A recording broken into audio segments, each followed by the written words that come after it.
Metropolitan Higher Education Consortium Sustainability Committee, who's helping put this event on. Several of the SMHEC colleges, institutions are installing solar on their campuses, including Prairie State College. We've got a 550 kilowatt solar array going up on several of our campus roofs right now, so we're excited about that. We also have some new courses that we're offering at the college related to solar and wind.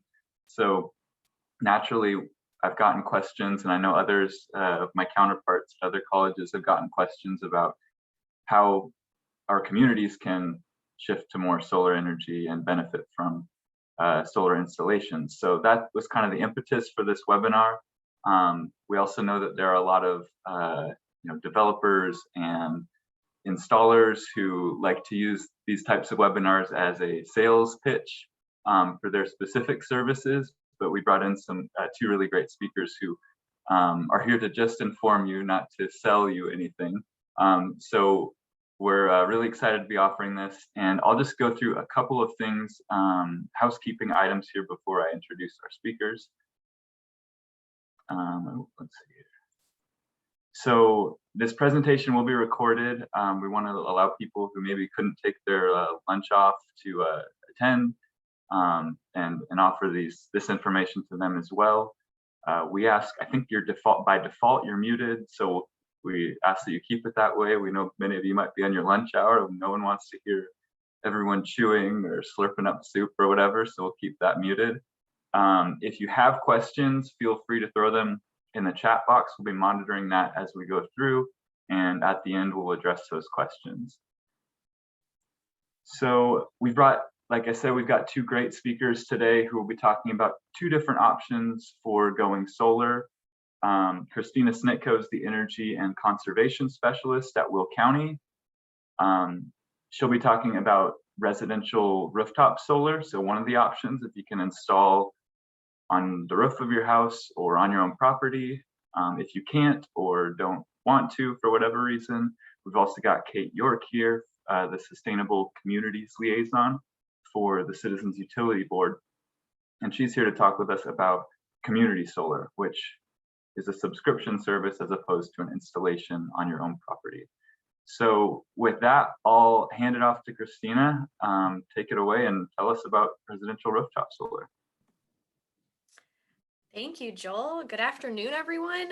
Thank you for joining. I'm so excited to speak on this topic. So just to kind of get in the beginning of how solar really boomed in Illinois, the really influential act of the Future Energy Jobs Act is what really skyrocketed solar in our state. So it was passed in December of 2016, and it expanded, energy efficiency programs.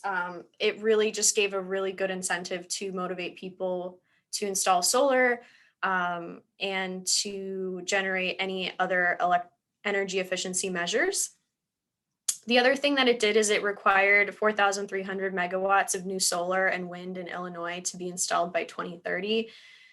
So this really was kind of the beginning of just the popularity that solar gained through the next couple of years, especially to today.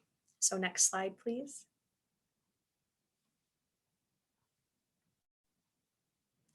All right, and so just before I get into the nitty gritty of all the details, I'm going to talk about some solar facts. So I wanted to kind of bring in a little bit of just a COVID update and how that affected our solar industry and also just jobs. So because that does tie into the success of whether our programs do continue to do well or whether they kind of take a step back. So according to SEIA, there were still a lot of solar installations in the middle of 2020, enough to power 16.4 million American homes, which is still fairly well, despite the fact that we were all in a pandemic, despite the fact that many people were home, despite the fact that there were some jobs that were lost.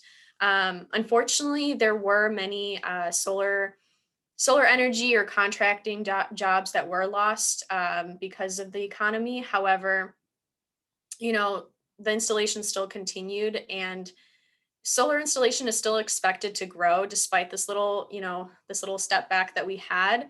And Sia also stated that in the middle of 2020, so the spring and the summer, obviously when the pandemic first started, that was the lowest rate of installations that they had. So even though COVID did have a little damper on solar installations, I do expect to see solar installations grow within this year and even the next couple years. Next slide, please. So there is great value of going solar. The Lawrence Berkeley National Laboratory estimated that houses that had solar panels on their roof actually had a more chance of being sold than houses that don't have solar panels on their roof. And even though you are investing, like if you buy a house that already has solar panels on them, you're also in turn getting the savings that those solar panels generate for the home. So another thing is solar panels should not increase your property taxes. I know that that's a huge worry that many residents have come to me with. It should not increase your property taxes. So if there is a chance where that happens, I really recommend going with like an accountant or an assessor and make sure that your form, which is the Illinois State P-Tax 330 form, is filled correctly, just to make sure that your property taxes do not go up. All right, next slide. And so there are many helpful tools to kind of, when you're first even thinking about solar, you're thinking about whether solar is right for you. I highly recommend Googling Google Project Sunroof. It's kind of like this little cool solar calculator. Think of like Google Maps, but you get to see like a satellite version of your roof, and you can see how the sun hits on your roof. So if you look to the right, there are, all these homes. So this one has a bit more yellow where the red dot is. Some of them are more shaded because of the trees, but you can just see how much sunlight hits your home, how much energy you're able to kind of roughly generate, and also what approximate solar size panel for your roof would be best. Now, just note that this is not a cut, dry, precise calculation. This is an estimate. But it is nice to have a couple different tools to kind of see and know where your number and know how much you'd be investing before you go and start researching any contractors or any companies that you're interested in. So this is just for your own research, and these are free. So ComEd.com also has a lot of interesting tools and interesting insights about solar. And then the Illinois Energy Association also has a lot. Next slide. So I don't see this question popping up as much as it did before, but I remember even 2 years ago when I was presenting about solar, so many people were asking like, do we have enough sunlight in Illinois? Like we get a bunch of snow in the winter, we have so many cloudy days. And so I like to use this graph because Germany has the most solar installations installed per capita. And so as you can see, the country is kind of blue and purple. And so the blue and purple just represents the solar, light that they get. And I guess in the United States, Washington, like the Seattle area, since, they have a lot of cloudy, rainy days, that's like the closest that we are. I mean, Alaska is pretty close to Germany. So they're also on a higher latitude than we are.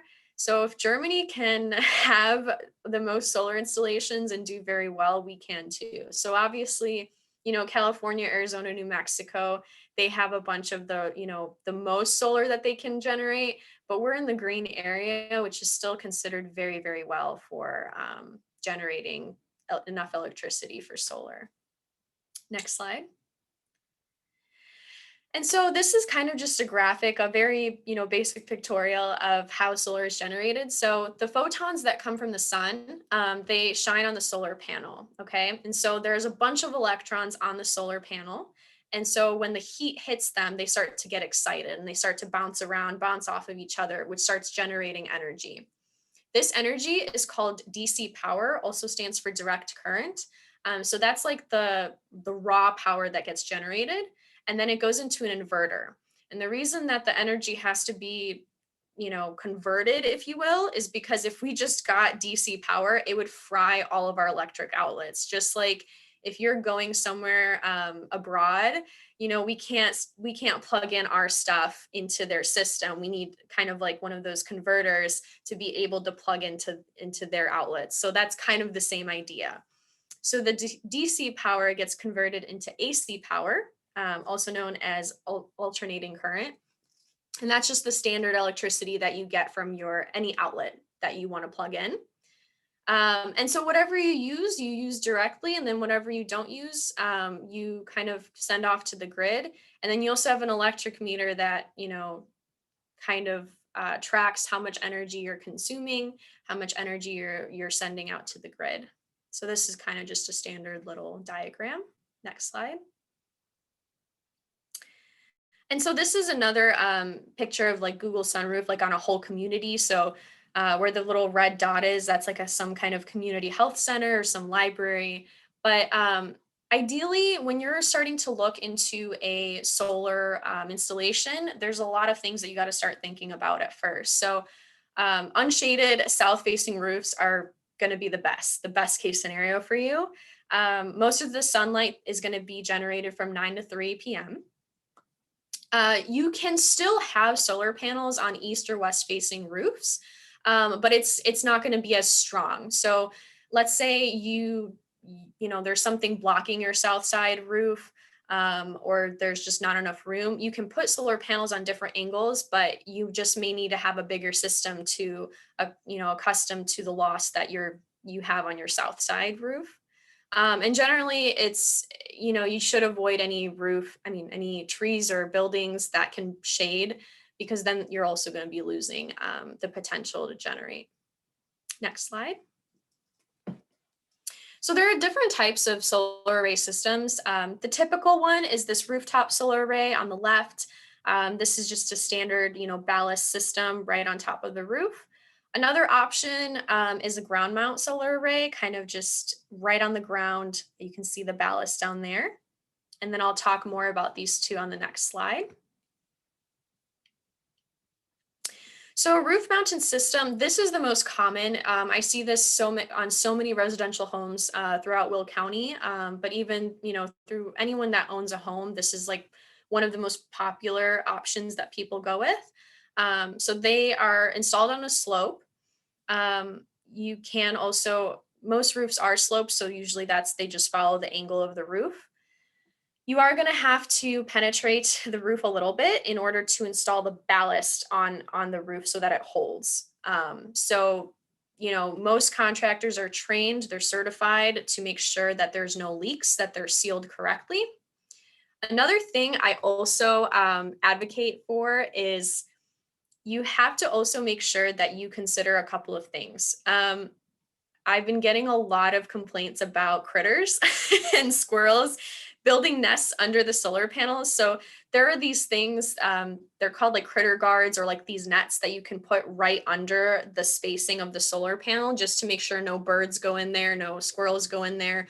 No one chews through the wiring, like that could be a possibility. So just make sure you think of that, like of rodents, to make sure they don't nest there. Another thing is, before you even think about solar installation, think about how old your roof is. If it's around 10, 15 years, try to get a quote to see whether you need to replace your roof. And I advocate to replace your roof because it is so much more expensive to put the solar system on your roof and then have to take them off and then having to replace your roof. So that's just something to really keep in mind. And these solar panels, they're able to withstand like 60 to 90 mile per hour winds, snow, hail. They should be able to withstand them. If for whatever reason there is a solar panel that cracks or breaks because of a really bad storm, usually many of them are insured under your contractor, but it does vary from company to company. And then next slide. Alrighty, so ground mounted systems. These are also the alternative to roof mounted systems. These are great for people that have like a bigger property. So, you know, for usually suburb homes, you have like a restricted area of your backyard. You can have them in your backyard. It just depends on the size of the solar panel, but it also really depends on which municipal village or city you are living in. So some municipalities just within their zoning ordinance do not allow for these structures in your backyard. So you really have to check. In unincorporated Will County, you can have mounted solar systems, but you just have to make sure that you abide by the zoning code that is within our ordinance. So they're great for larger areas. The other thing you have to think about is dependent on how far away they are from your home, you are going to have to like kind of dig a little trench, like a conduit, so that you can run the wire that goes to your inverter. And some people, fill it with cement. Some people put like, dig it kind of like a internet cable wire. So that can add up to the costs. So that's just something to think about. And for some of the ground mounted systems, most of them are just fixed, meaning that they just stand in one place. But for some of them, you can have the option to move them. But again, that's an extra cost. Next slide. So this is kind of a little depiction to see how the energy gets generated from your solar panel to the grid. So a common misconception is a lot of people think that just because they have solar panels on their roof, they can, when the power goes out, they can have electricity. Their power is not going to go out. And unfortunately, that's not true. If the power goes out, your power is going to go out unless you have a battery storage system. The reason they do this is because if there's contractors working on the grid or the poles, if your solar system is working and generating electricity, it's to make sure that the people on the grid don't get hurt. It's to make sure no one gets electrocuted. So even though you have solar panels, you can't power when an outage goes out unless you have a battery system. It's kind of like a generator. A generator is going to work until, the diesel runs out, essentially. So this is the same thing. You have the PV modules. It gets converted from DC power to AC power. You can use it. Whatever you don't use gets tracked, and then it goes to the grid. Next slide. So net metering. So kind of what I was saying from the previous slide about how, just because you have solar panels does not mean that you can power throughout an outage. So it means that any excess electricity that is produced from your solar system, it gets exported to the grid. Okay, so whatever you're not directly using at that current moment in time, you're going to be putting out to the grid. So it's going to reduce your electricity costs because you are just using the direct energy from your panels. And then let's say in the winter time, you are producing energy from your solar panels, but it doesn't produce as much as you're using, right? Because you have to heat things, it's colder. You're going to be using the grid power, but it's going to be accounting for, let's say if you had excess electricity in July and you were using a lot less than you were generating, it's going to account for that excess energy that you have. And it's going to show up every month on your ComEd bill, what you're using. And so usually the annual true up is in April, to my understanding. And next slide. So this is kind of a picture to show like an average residential system is about, 6.5 kilowatts. This is standard. Usually you don't need, anything bigger.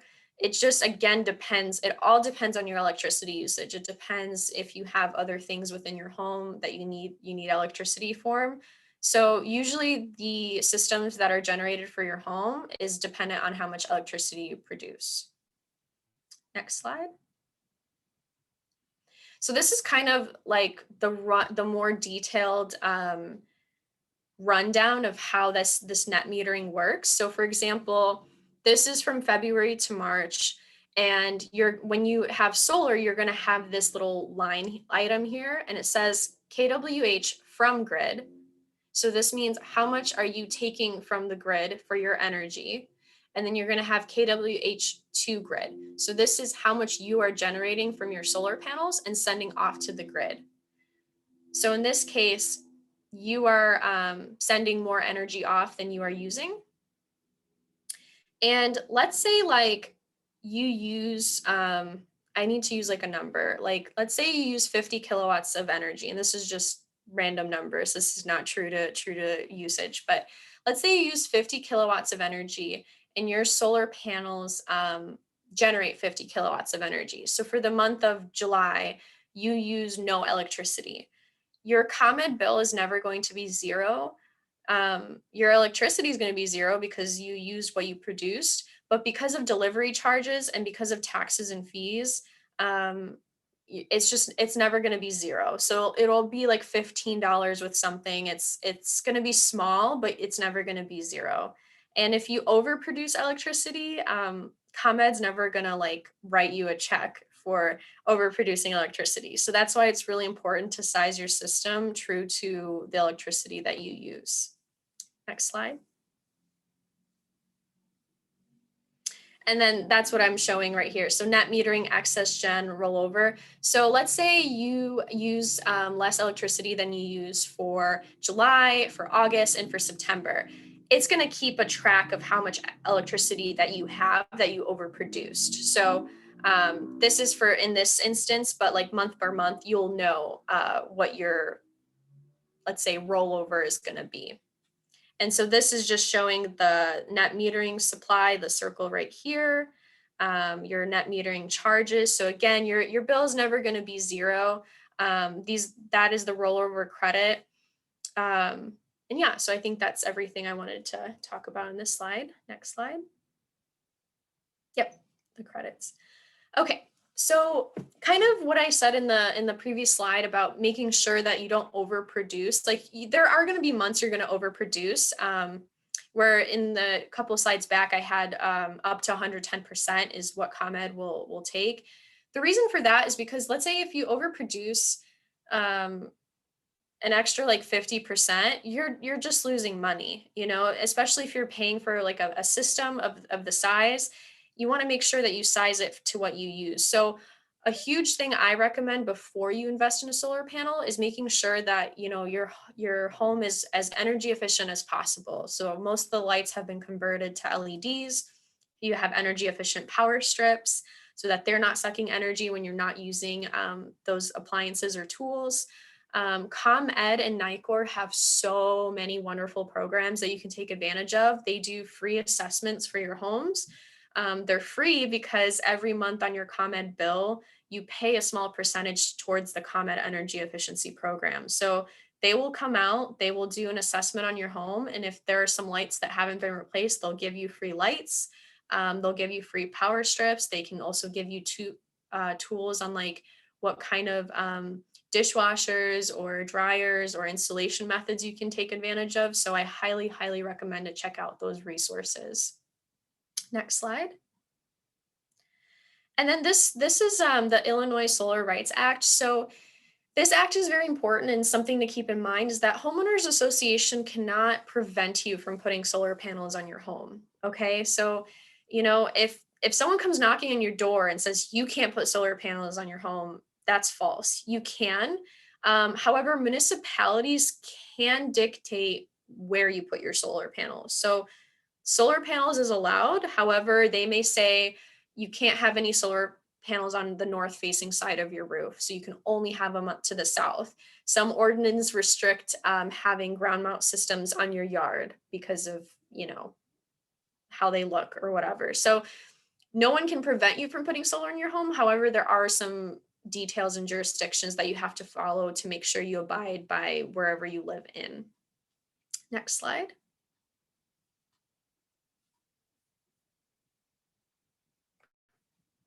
Perfect. And then these are just some general questions to ask, you know, when you're speaking like with an installer, because these are some of the questions they'll ask you. So do you have any big trees blocking, you know, your house? So like for my house, I have this really big tree on the south facing side of my roof. So that's going to affect whether I put solar panels on my roof or not. Which direction is my roof facing, you know, in regards to the sun, right? Is it north, south, west? When do I anticipate re-roofing? That's really important because that's going to affect your cost, but it's also going to affect maybe the timeline of when you want to do your solar panel installation. Is my roof structurally sound? Like, can my roof support the solar panel system? Most of them can, but that's going to be something that you will be going through with an assessment. Is my home energy efficient? Did I do all the retrofits for my home? Is my home, because when you retrofit your home to be as energy efficient as possible, you're obviously going to be using less electricity. So that's going to affect the size system of your solar panel as well. And another thing they're going to ask you is, what is the total kilowatt usage of my home for the last year? So you just have to make sure that you have a year's worth of ComEd bills ready in your hand to show. Next slide. And the last thing is this federal tax credit. So there are many incentives that Illinois does offer, and I know my colleague Cate is going to talk more about that. But the federal tax credit is something that covers up to 26% of qualified expenditures. The 26% is for this year, and I'll show you the percentage that's slated to still remain for the next couple of years. This can include the labor cost for the solar panel. So this is to, again, give you a little bit of help to make sure that your solar system is a bit more financially feasible. It can include the new roof replacement. This is something I would still double check. It depends on what it pertains to.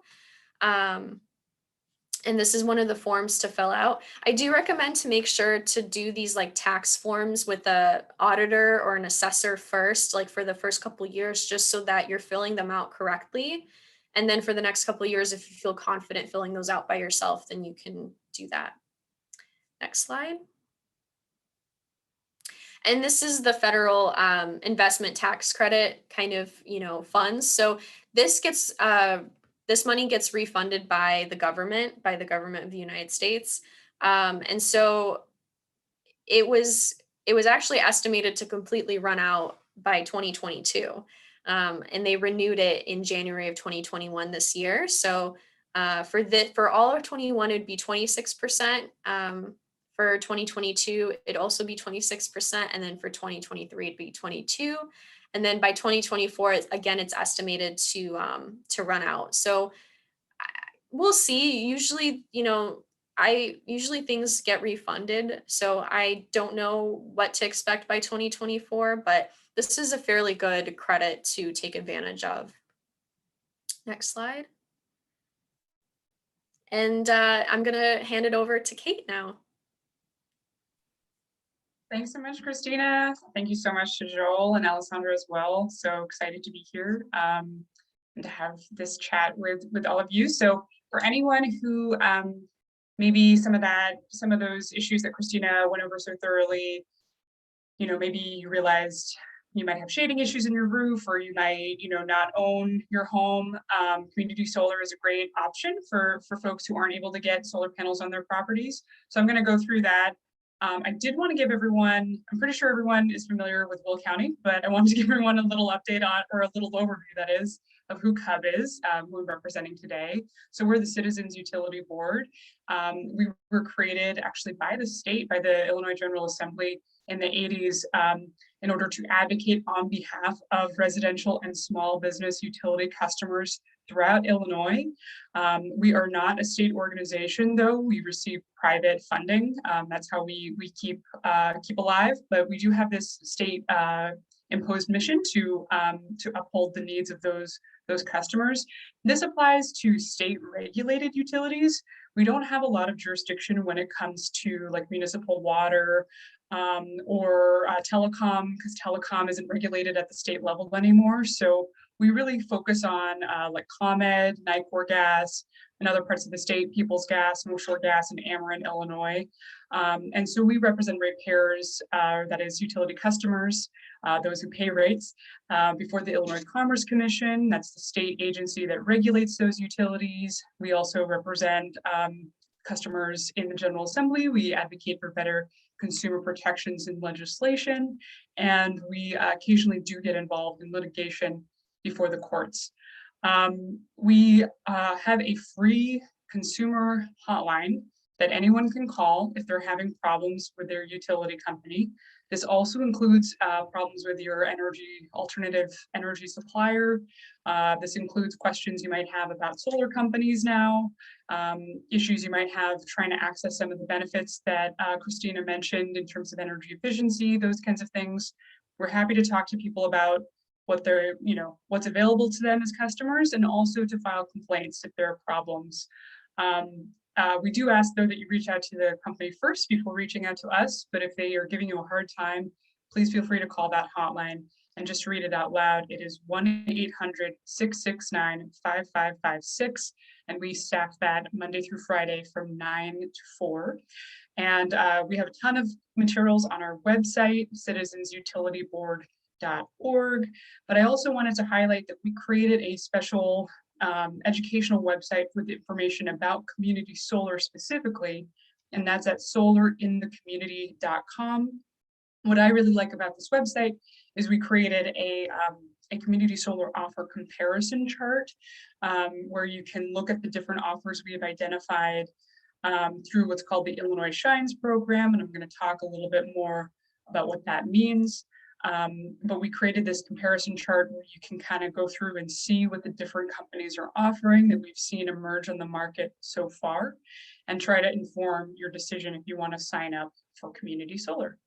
And then of course we do a lot of advocacy for energy policies that are affordable.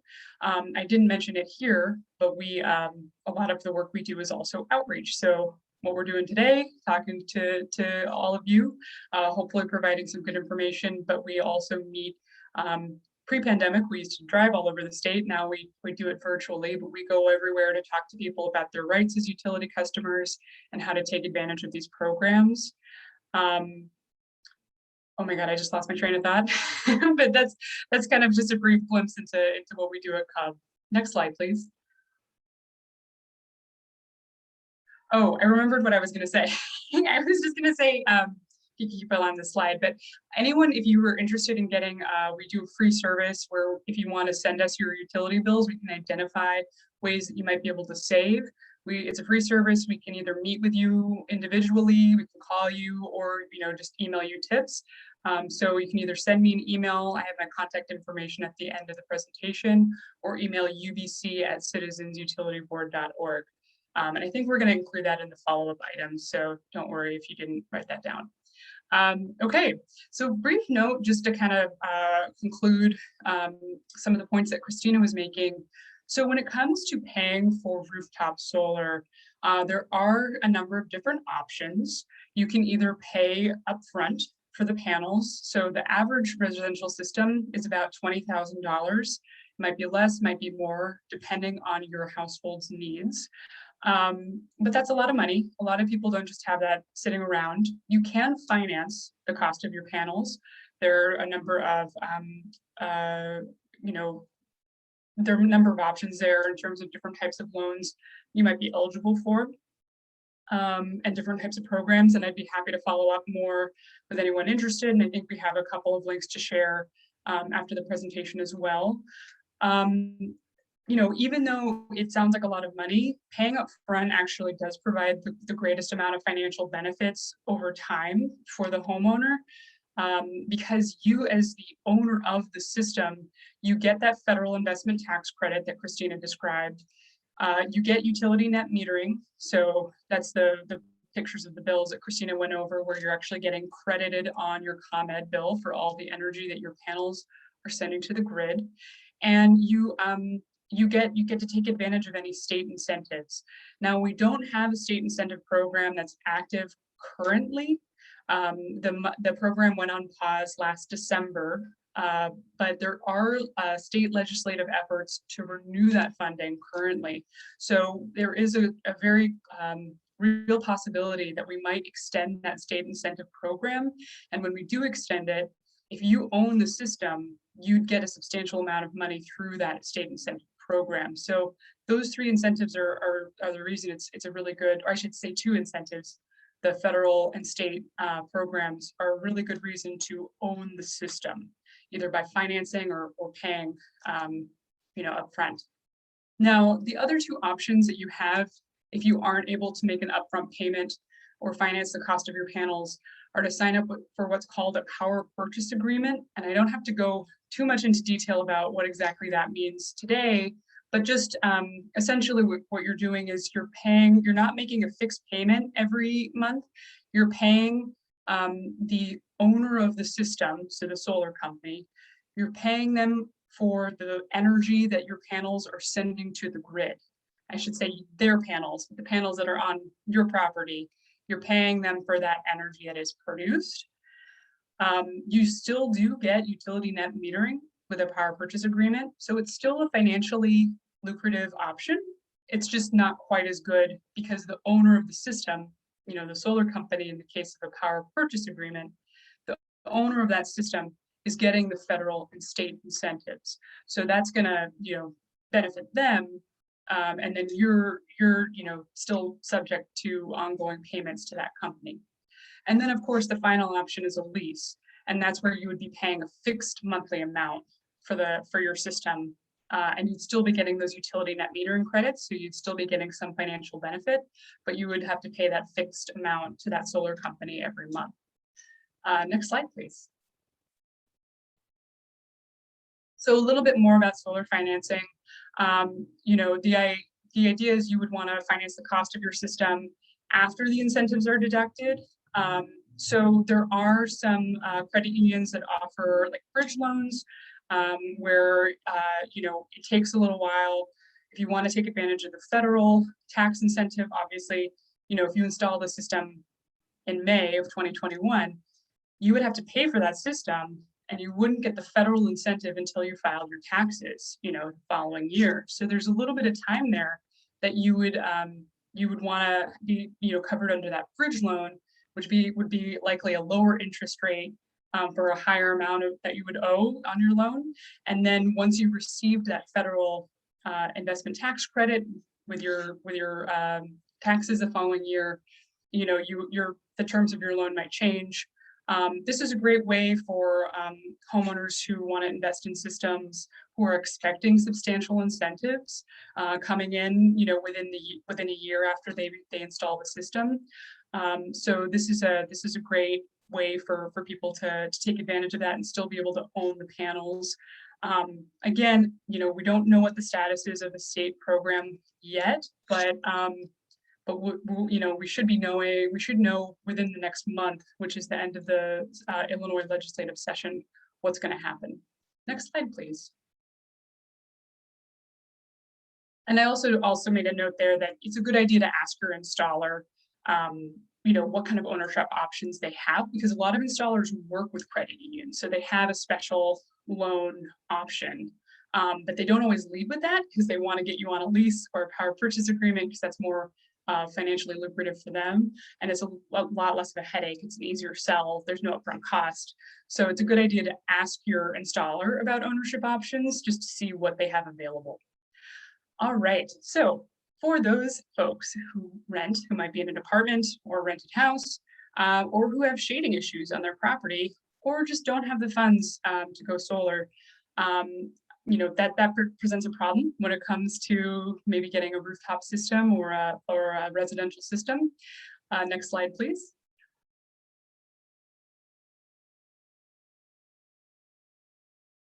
So community solar is available to you.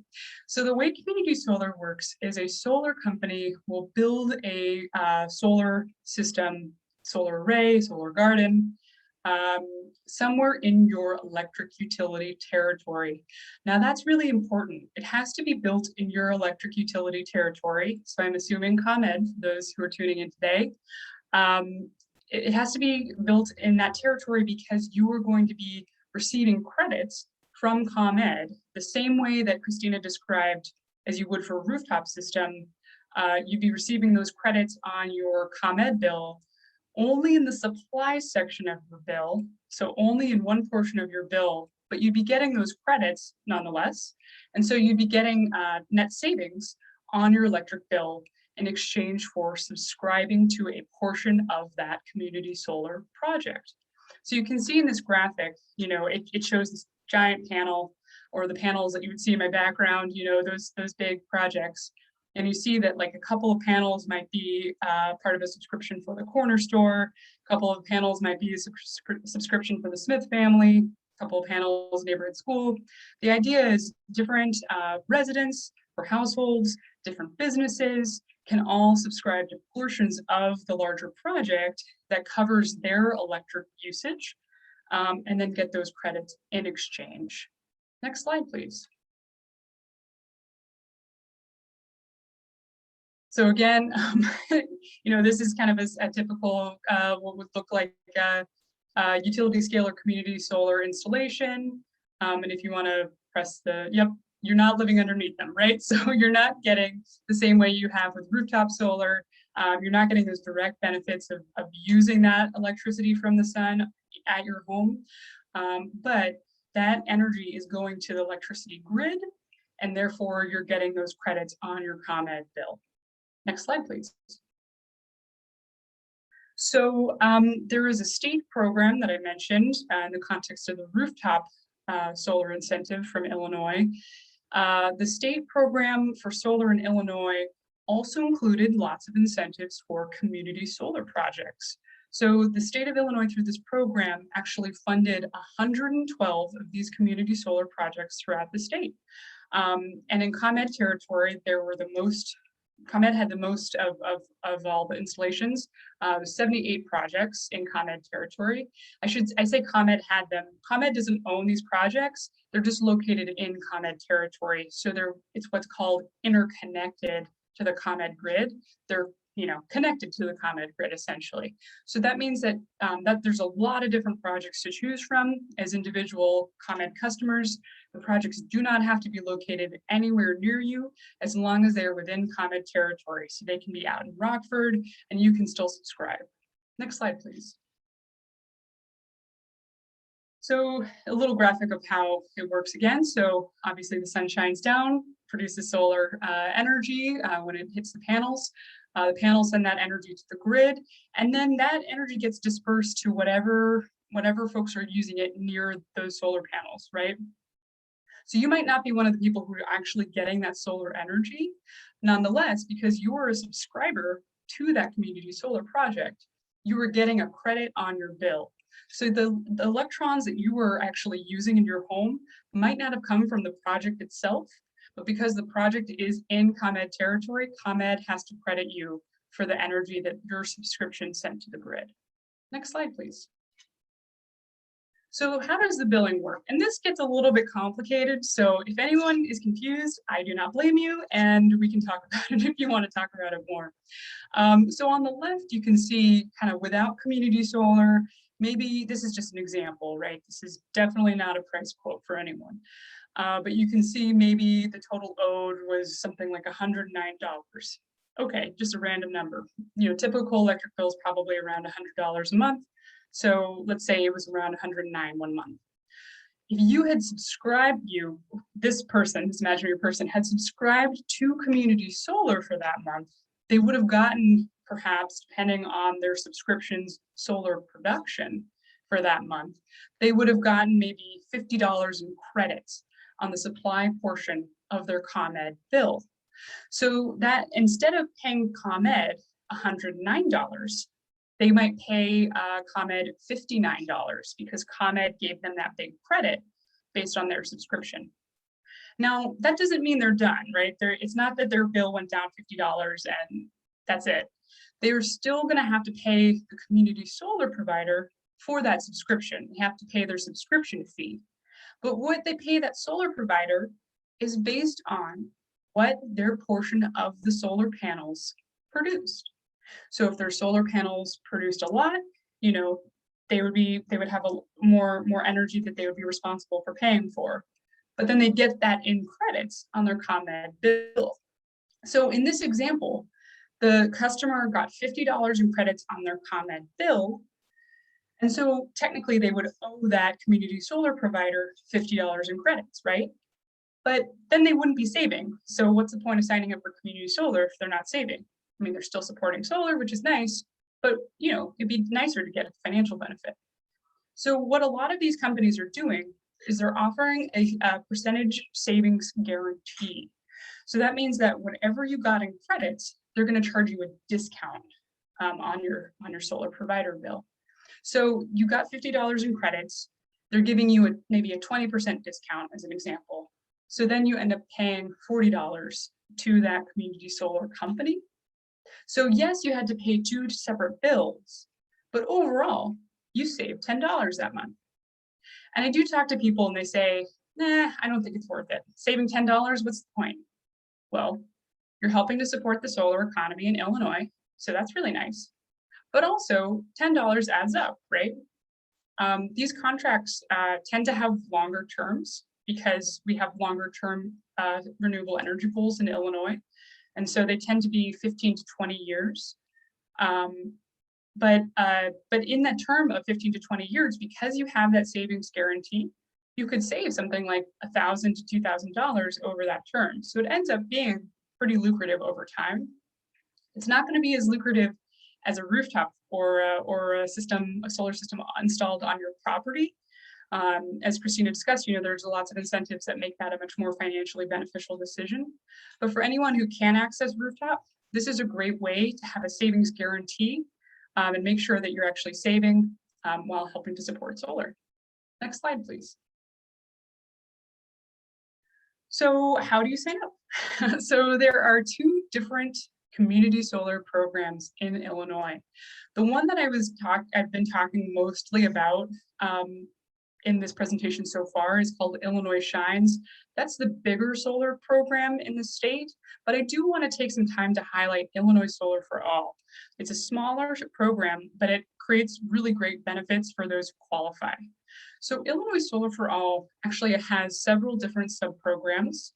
They have a rooftop program, they have a community solar program, and they have a program for nonprofits and public facilities.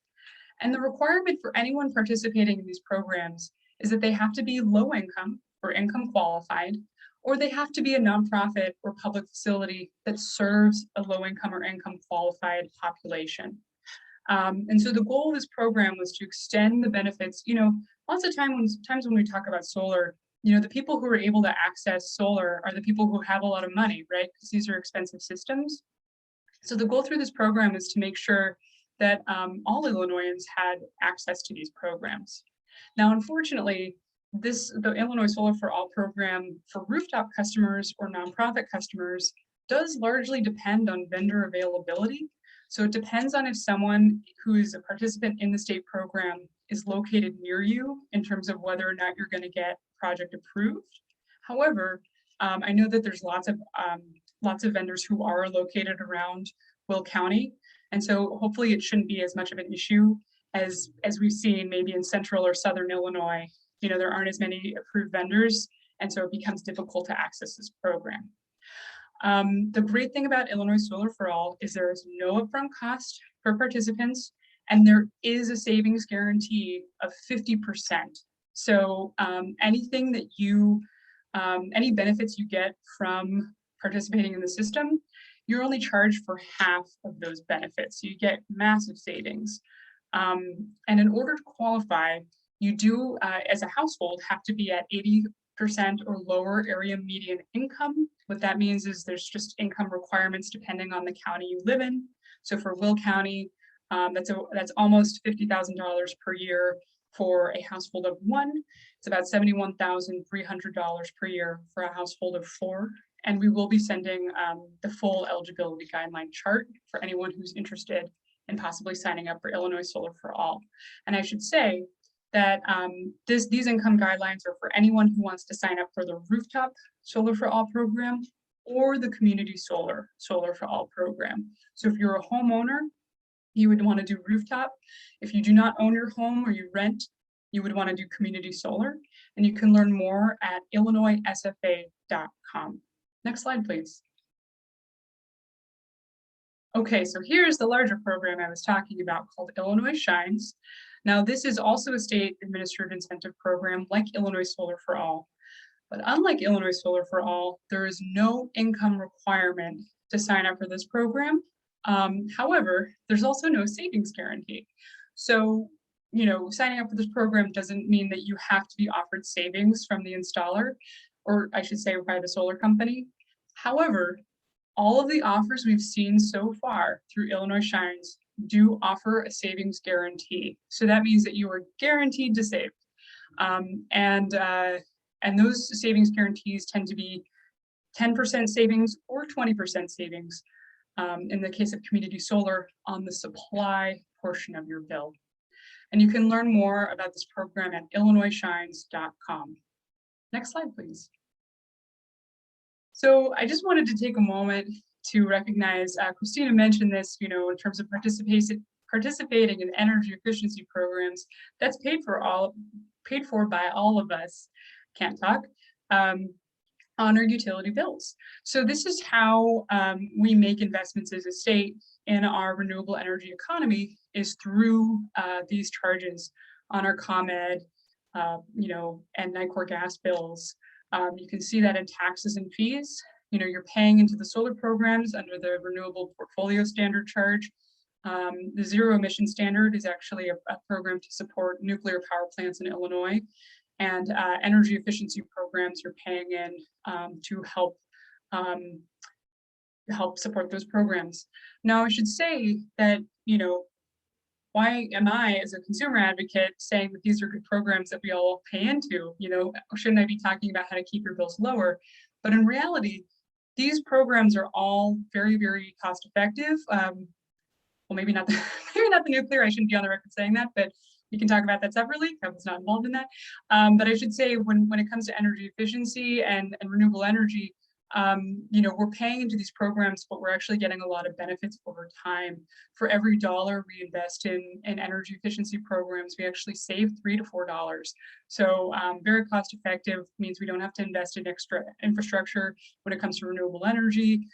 We're helping to modernize the grid and diversify our energy sources, meaning that we are contributing to reliability and definitely meeting a lot of longer term goals we have as a state. Next slide, please. But the whole point of saying that is just to say, you should take advantage of these programs because you're paying into them. So, it's important to be able to benefit from what you're already paying for. I do want to talk about supply. So I know a lot of people have probably been approached by what are called alternative electricity or gas suppliers. Now, in Illinois, we have the choice of either choosing the ComEd supply or the NICOR gas supply, or a different company. It's important to note that regardless of your supplier, you will always be required to pay a ComEd or NICOR bill. They are the utility company. They have the monopoly over the lines, the gas lines or the electric lines. They own those lines. And so they're going to be delivering that electricity to you no matter what. Even if you have rooftop solar, you're most likely going to have a grid-tied system where you're using ComEd's grid as well as your solar panels. And especially if you're a community solar subscriber, you're still going to be dependent on ComEd's grid. Now, you can choose a supplier that is different than one of those, different than the default utility company. I do want to offer some words of caution for those who are signed up with those companies or who are interested in possibly signing up with an alternative supplier. They are deregulated, meaning they can charge you whatever they want, and frequently it's a very bad deal. I have talked to countless Illinois customers across the state who've been signed up with really bad deals on one of these unregulated companies. If you are signed up with the utility default supplier, that's a regulated rate. The utility is actually not even charging you any profit. They're not making a profit off of what they charge you for supply. They have to pass those costs directly to you and not make anything off of it.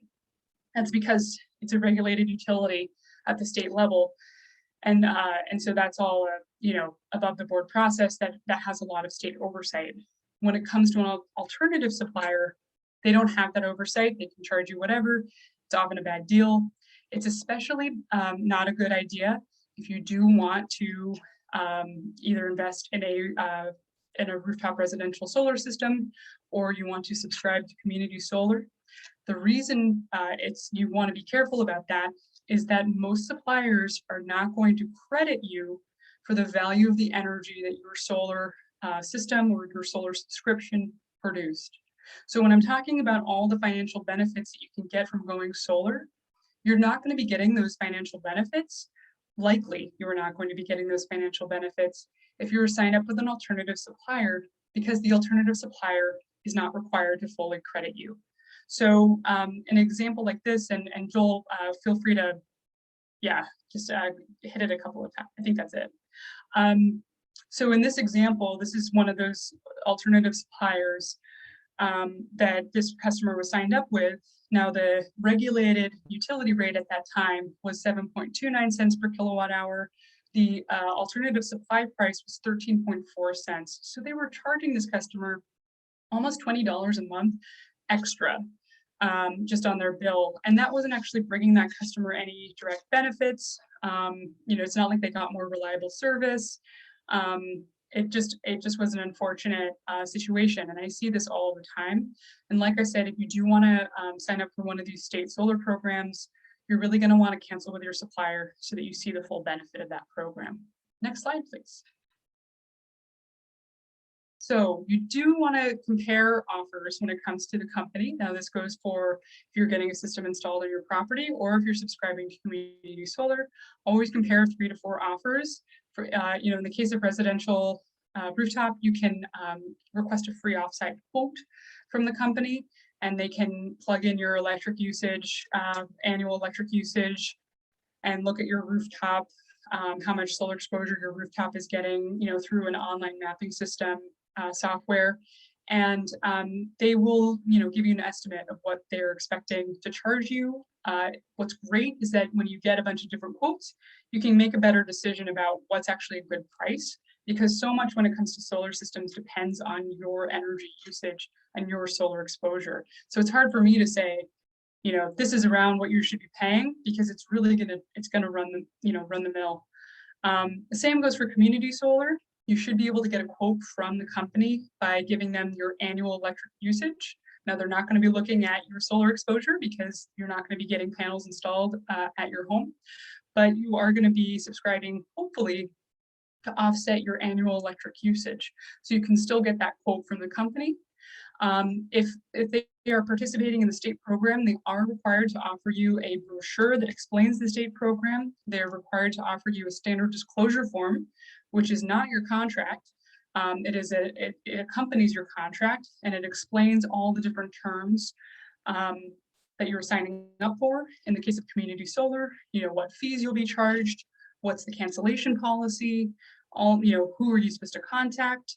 And I do want to highlight that if there are concerns, you can call the program directly, or you can call us at CUB if you want to call us too, but we don't administer the program. So it's probably best to call the program directly.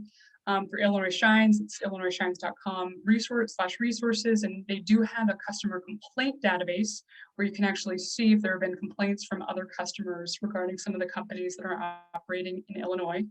And of course, Illinois Solar for All also has a means of contacting the program if you have complaints or concerns. Next slide, please. And then the contract, of course, as well. What's the term of the contract? Is it going to be auto-renewed? Do you not get the option to actually, are they just going to keep the contract renewing, without you being aware of it? Is there a termination fee? Do you have to switch your supplier? You should not be required to do that, so keep that in mind. What's the savings guarantee? What's the rate? Credit check required. A lot of these companies are requiring auto pay, so I know that that's a concern for some people who like to get paper bills.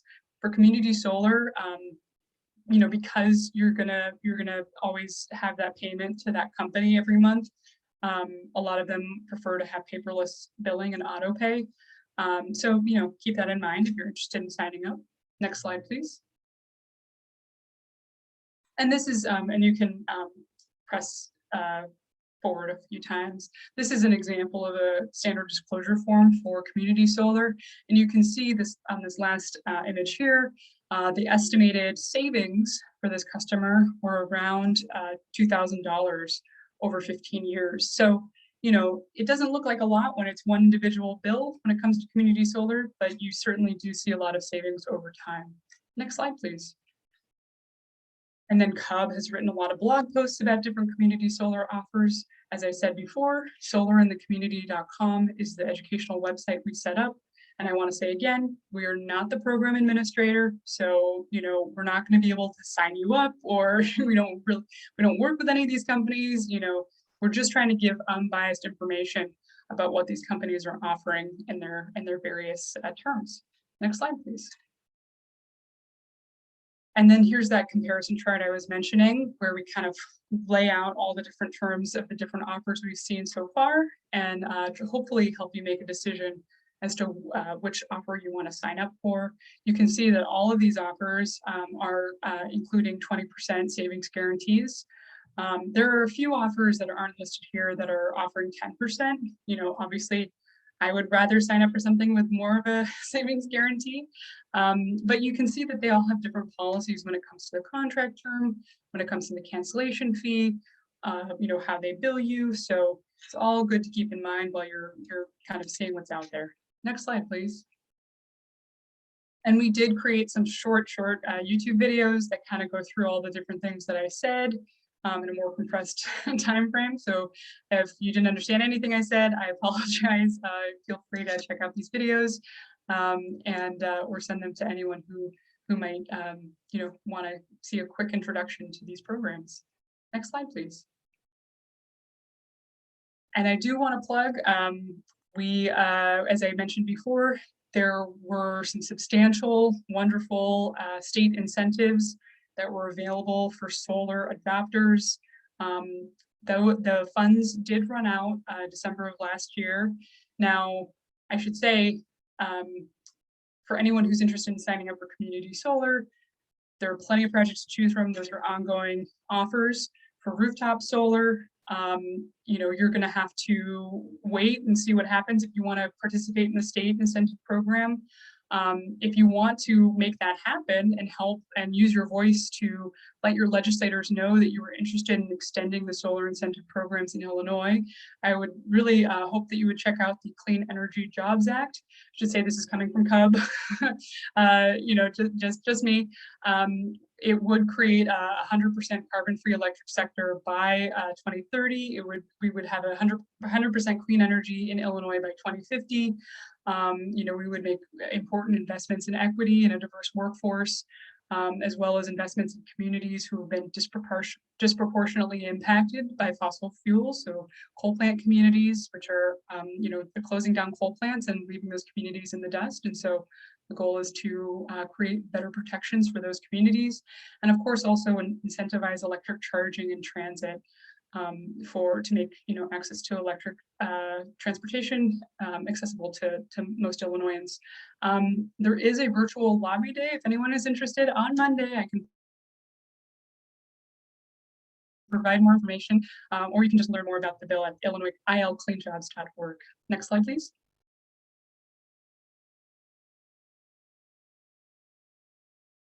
And here is our contact information. I really appreciate everyone's time and attention, and I think we can open it up to questions.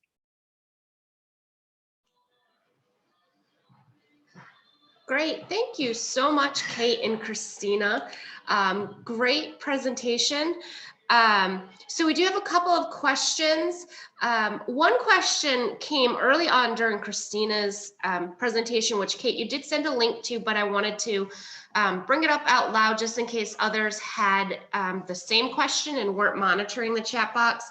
But the question was whether or not there was an increase in homeowner insurance premiums when the panels are installed on the roof. And Cate, you did send a link through the chat box, but I don't know if you want to expand on that at all, or Christina, if you have any experience with that. I'm gonna let Cate take it away. Myself personally, I'm not sure. I have not done enough research to know if like the insurance premium went up, but maybe Cate can elaborate on that. Yeah, and I should say that, not given that I'm not a solar installer, they're going to be able to provide you more direct information, although it really does depend on your insurer. Some insurers don't, they allow you to include your solar system in your policy without increasing your premium, and some do. But I will say, and I put this in the chat, I have talked to homeowners who have installed solar systems, and they've never said that the increase in their insurance amount was very significant. It's definitely much less than the benefits you'd be getting on your electricity bills and through those incentives we talked about. Okay, great, thank you. Wonderful.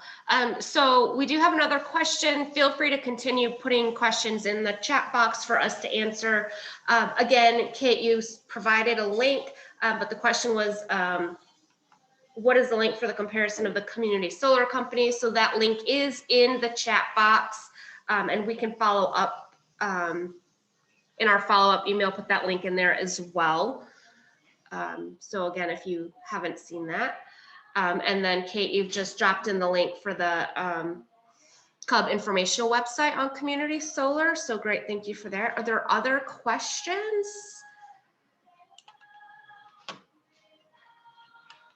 I mean, this is a small enough group as well that if you want to go ahead and unmute yourself and ask a question, that would be fine as well.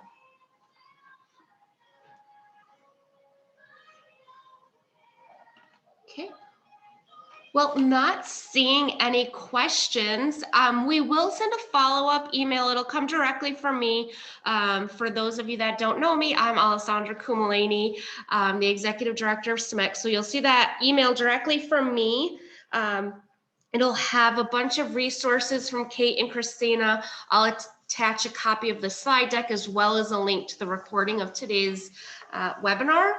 I want to thank Cate and Christina and Joel for putting today's webinar together. I think it was a great webinar, a great way to follow up the end of Earth Week if you were celebrating Earth Week.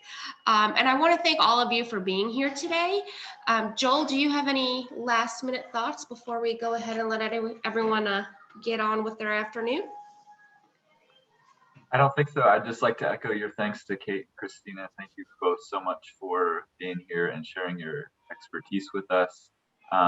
And like Alessandra said, we'll be sending out more information to you. And I think I can speak for all of us by saying that, yeah, all of us are very open to you reaching out to us if you have more specific questions or want to follow up on any of the points we talked about today. Okay, great. Thank you. Well, thank you again, everyone. Have a wonderful afternoon and a great weekend. Thank you for everything. Learned a lot. Thank you so everyone. much. Bye, Lauren. everyone. Glad to have you. Bye.